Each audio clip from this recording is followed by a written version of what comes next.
नमस्कार. मी प्रियदर्शनी नाबर. माझ्या स्वरचित कवितेचं नाव आहे मयूराचे ऋण.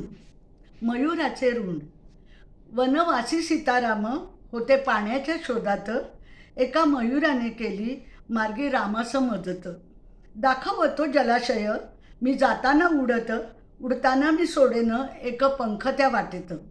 पंख माझा दाखवेल जलाशयाची ती वाट. एक एक पीस सोडी मोर रामाच्या मार्गात. पंख तुटता येतसे मृत्यू काळ तो जवळ. तहानल्या देवासाठी प्राणत्यागी तो अमोल. बोले रामाचं मयूर माझा मृत्यू हा महान. प्रभू तुम्ही भागवता साऱ्या विश्वाची तहान. पहा पुढे हा तलाव आज मला त्याचे पुण्य.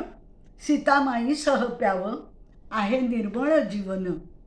श्रीरामाने जाणले मोराचे ऋणबंधन.